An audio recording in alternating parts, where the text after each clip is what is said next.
Hello and welcome to another episode of Metal Effort. My name's Nehemiah, and today we're going to be talking about this piece of metal, the Herman Sting.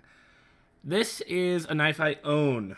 I was lent this knife, which is the same model, different color and milling pattern, by Nick Shabazz not too long ago, and I liked it so much I decided I wanted to buy one. I found this one online and purchased it brand new directly from Polish Custom Knives, which features Herman's work. Let's get into some size comparisons. We've got our PM2 from Spyderco. We've got our Para 3 as well. This is a really nicely sized knife here. So as far as the actual length itself, we're looking at probably 3.3, it looks like. Handle area, about 4, little over 4. That's excellent size, right in the perfect wheelhouse, the kind of thing I like personally. Let's get some more size comparisons just so we can get a feel for how big this sucker is. A little bit bigger than the Ferrum Forge Gent.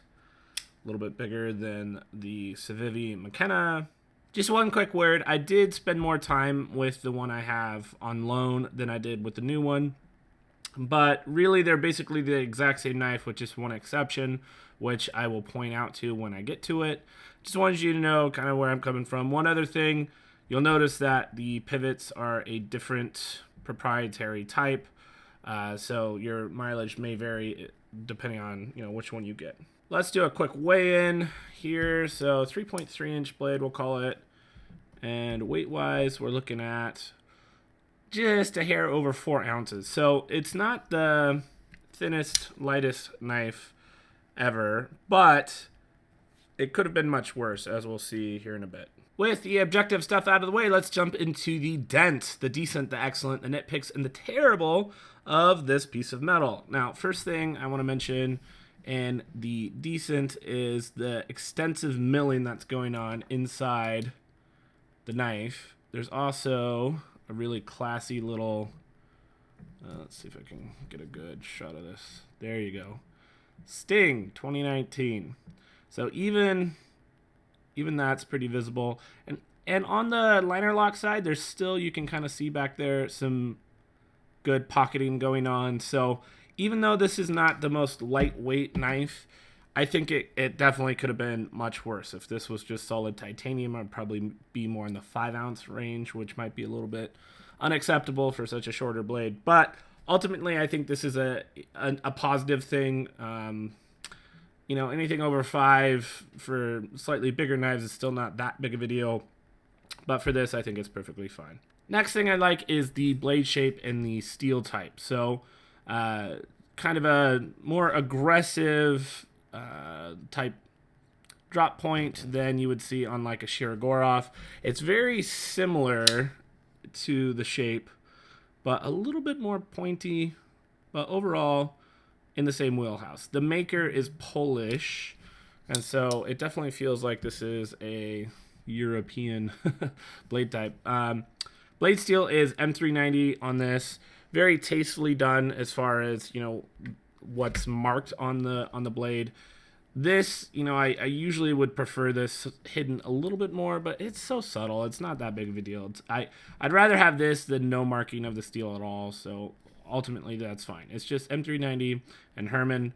That's it. Very, very nice. The finish on the blade I also like as well. It's not as polished as much as I like on like that bead blast type polish that's on the Shirogorovs, but it's pretty close. It's not quite as shimmery, but in some ways that might be better for hiding scratches and stuff like that. So finish is awesome, blade shape is awesome, steel type is awesome. So good to go there for sure. Another thing I really appreciate here is just the extensive CNC kind of milling on this. I want to zoom in a little bit so we can see just kind of the fine details that's going on here. So obviously the anno work is good. As far as whether you like this color or not, that's totally up to you. I love it. But the detail on the milling is just amazing. I mean, you've got the milling on the lock bar here, which is excellently done. On the back, I think it's even more interesting. You have some milling underneath the clip with its own unique pattern to kind of match that. So really, really, really well done. There's no jimping on the knife. Just a lot of really nice milling. So A+ on the mill work. It's basically perfect. I couldn't really find a flaw with the milling, and that's good to go. Another one, I always cheekily kind of bring this up when it's true about the knife, but there's no lanyard hole on this, and I am A-okay with that. That is perfectly fine.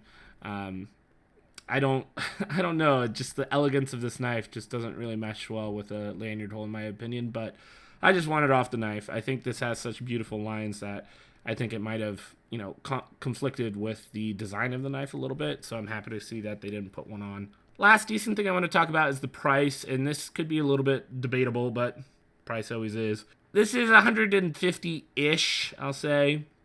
There's each knife that he's made is pretty much custom. It could be a different milling pattern. Like we see on the one that I got on loan, it's a completely different design, different finish. So price may vary, give or take, but in that range, $550 for the range. Ultimately, I think this is an excellent value. You might agree with me by the end of the review, but I think just for now, you're going to have to kind of take my word on it. I think this is a very fairly priced knife. Another thing, just as far as value goes, it did come with a really nice Pelican case, which is nice, and they gave me the tool, obviously, to get into the knife, so that's appreciated.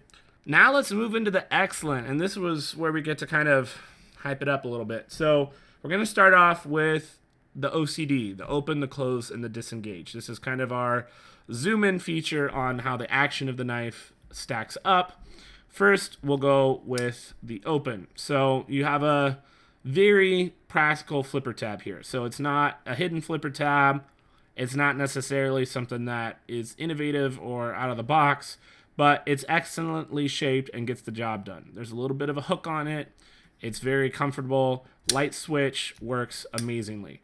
Push button does work, but when you do the push button, this kind of acts a little bit more pointy of a kind of jab. So I definitely prefer the light switch motion. It's not that you can't do the push button, it's just that it hurts a little bit if you try that. So if you're a push buttoner at heart, you might really dislike this flipper tab, but I usually don't default to that mode if, it works equally on both. In the light switch, I think you're good to go. The detent on this is a very snappy. It's hard, I guess. Nick Shabazz and I had a discussion, and he's like, "Man, you really like hard detents," and I was like, "You betcha."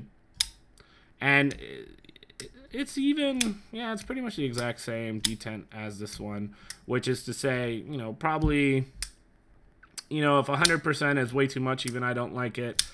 I'm perfectly happy with a 50% detent. This is like a 65 or 70% detent. Kind of an arbitrary, subjective scale, but just to give you an idea. Now, as far as the disengage goes, this is the marquee difference between the knife I was loaned and the one that I purchased. And so, in spite of the problem on this one, I still liked everything else about the knife to go out and buy this one. So keep that in mind. We'll start with this one. On this one, it's the exact same, design. It looks identical. Lockup is very similar. This one is actually earlier lockup than that one, but this one has horrible lock stick. Nick and I could not get that to go away. We did the eraser trick, we did the pencil trick, we did the Sharpie trick, and it's just really bad lock stick. We couldn't get rid of it. So even though that was really annoying, everything else about the knife, again, I kind of was willing to take the plunge on a new one, and I did. And I'm happy to report there's zero lock stick on this one. You can't really hear the difference. It sounds very similar, but this one's just not locking up at all. And Nick ordered another one, so a third knife, not this one, but his own. And that one he just posted on Instagram, and I asked him, any lock stick? And he said, nope, none. So we're now two for three that have no lock stick. So we're assuming here a little bit that we fixed the issue from this one, and now the new ones that he's making aren't going to have lock stick, at least hopefully. So open, perfect. The disengage is now perfect on this model. And then the close. Now, this is another kind of thing, but the action on these right now is pretty much the same except for the disengagement. And this one is extremely fall shutty. It doesn't like fall on its own, but it's like the lightest drop, lightest jostle will get the job done. Initially, when I got this knife, it wasn't as smooth. But I took it apart, got in there, lubed it up, cleaned it out, all that stuff. And now the action is even better. So the slightest, we're talking, like a little touch and it wants to drop. Like you could breathe on it and it's going to want to fall. So the action on the drop is basically perfect. I think, there's some people that like completely free fall, kind of like what's on a Grinsmo Norseman or the 5th 23 that I have, where it, just from the gravity of the knife's blade, it's going to fall on its own. But you have to be kind of careful to get your fingers out of the way before it nips you. So this is probably the best of both worlds, where it's incredibly smooth, and if you jostle it ever so slightly, it's going to fall. But it's going to be a nice, slow, measured fall that is less dangerous, but just as satisfying. So I think that's basically perfect. This version, not talking this one, I have to say, open is a 10 out of 10, disengage is a 10 out of 10, and the closing is a 10 out of 10. The disengaging, just to kind of give it some more love here, you could totally see the liner lock from the show side. It's plenty of access, goes all the way to the tang of the blade, so you have lots of leverage, and it's just incredibly easy to actually, push in the lock bar. So amazing. I'm a fidgeter, so that's really gonna tempt me into getting the knife if the action is good. And this was 2 out of 3. This is 3 out of 3. So understandably, I'm pretty excited. Next excellent point is the ergonomics, and I am happy to report they're excellent on this knife. There's a few things that are going on. So one thing, I like the butt of the knife. There's a good palm swell here. And it's not just this way that it's palm swelling, but with this clip, it's also filling the hand. And the clip is so long. To give you an idea of just how long the clip is, this is a Hottie R, not a Neon, or a Hottie-on. And it's like a good, quarter longer, almost a third longer of a clip. Super duper long clip. And what that does is this is where you grip the knife. So there's no hot spot off the clip, at least for me, because you can see it. It's right there. So it's not even touching my skin because it's so tall. So normally a big protruding clip like this would kind of bother you because eventually it would have to stop. Let's say it was this long and it would just be jabbing you right in the hand. But this one's so long it continues through, so you kind of skip the hot spot, and instead you just get the benefit of the clip being there with a nice hand-filling kind of full grip. Finger opening is perfect, locks you in really nice both ways. The knife doesn't want to go forward or backwards, but it's not so deep that my middle finger feels like it's awkwardly high. So you naturally want to put your thumb right kind of on top of the pivot. You feel very close and connected to the blade, and it's just incredibly comfortable. It tapers down ever so slightly here, so your pinky doesn't feel like it's falling off, but there's plenty of room for bigger hands. So I really don't think that this is a narrow fit or just barely fits me type of fit. I think anybody with large hands should be okay, even on a smaller knife.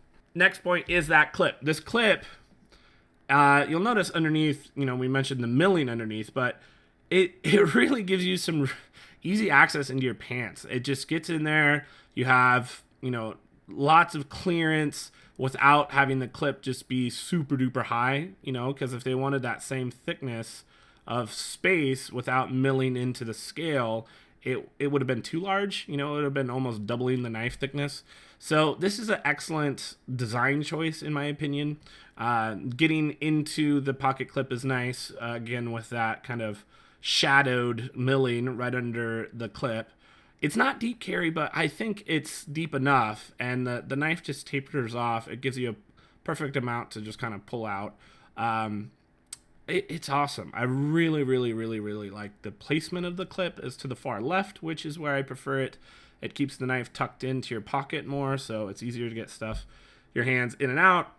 So, clip, excellent. It's not very often I put the clip in the excellent, but it definitely deserves its spot here. Last excellent thing is this beautifully executed Backspacer.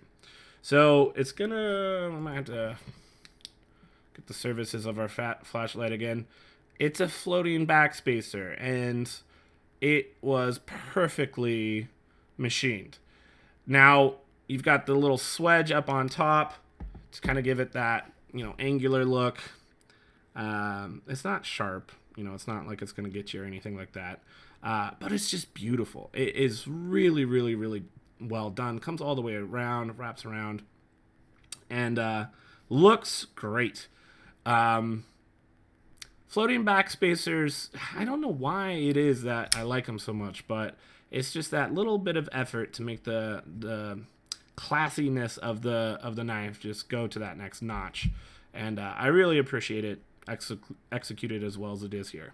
This knife is not without its nitpicks. I have a lot of nitpicks, but I guess, I don't know, they're all nitpicks, so not even though there's a lot of them, I don't feel like overall there's a lot of bad things about this knife. So let's just get into it. So taking this knife apart is actually not that hard. Putting the knife back together is a pain in the neck. Oh my gosh. Nick kind of said something in passing of like, oh yeah, it's kind of a pain to put together, and I was like, oh, okay, and then I got into the knife and I found out why. So this floating Backspacer, the way he's pulling that off is there's these little kind of, I don't know if they're rubber or what they're made out of, but some kind of soft washer, and all 6 sides, because there's 3 screws, 2 sides, all 6 washers are in there. It's kind of hard to see, but they're these little green washers, and the screws, you're screwing all the way through the knife. So this little pin that you see right here is the tip of the screws that are going here, here, and into the clip here. This one going to the clip is super long.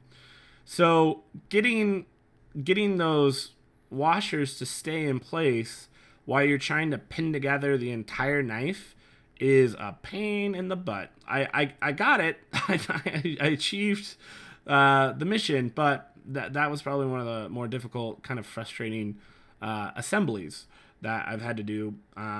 It needed it. I needed to get into the knife, but ultimately, I'm not going to get in there unless I have to. It's just such a pain. This nitpick I kind of mentioned, but just to kind of give you more detail, the action wasn't great out of the box. It looked like a pretty heavy, thick grease. Just this knife, it's kind of a multi-row bearing type situation. It's a very light blade. I don't know if like a thicker, heavier grease is really the way to go. Putting the nano oil in here improved it a good 50 to 70% at least, as far as, I had to do like jostle to get it closed when it first came out of the box, where now it's basically perfection. So Nick shared that his action wasn't that great until he got in the knife either, so that's something to note. Next nitpick is the proprietary screw on the pivot. Now, he gives you a tool. Obviously that would be really annoying if he didn't. But what happens if I lose this? I could probably figure out a way to get in there, but I'm going to mutilate the screw, or I have to wait for him to send me one from Poland. Like, I don't know. I mean, it's just not really necessary. It does look cool, so, but it's in the nitpick.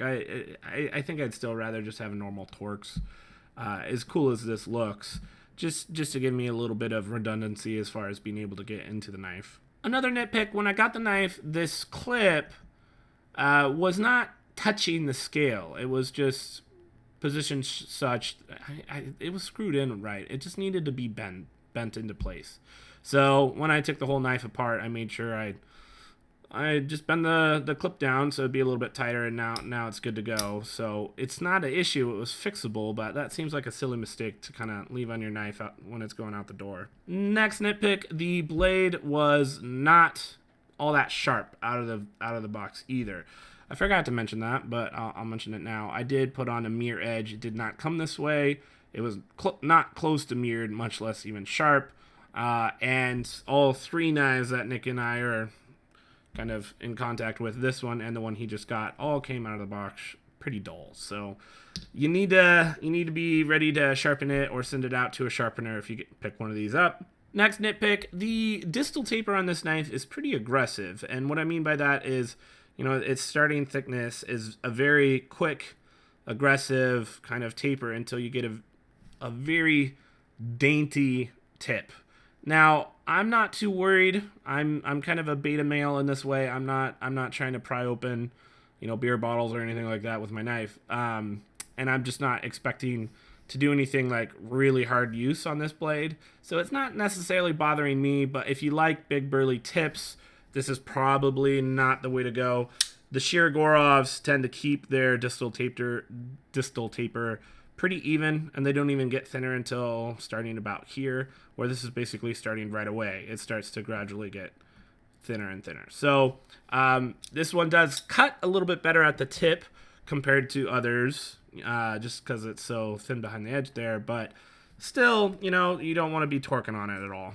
Last nitpick is simply the availability of the knife. And this is more of a future perceived problem. I'm releasing my review, I think, a little bit before Nick does. He's already recorded his. He's got, almost 80,000 subs right now. And this is just one guy making these. So I think this was the last model on Polish Custom Knives website. And so I don't know, especially after Nick releases his review, how available these are going to be. So I kind of feel bad about that. But, if he sees that, Nick and I like him, then maybe he can step it up a little bit or focus on that particular model. He does make several models.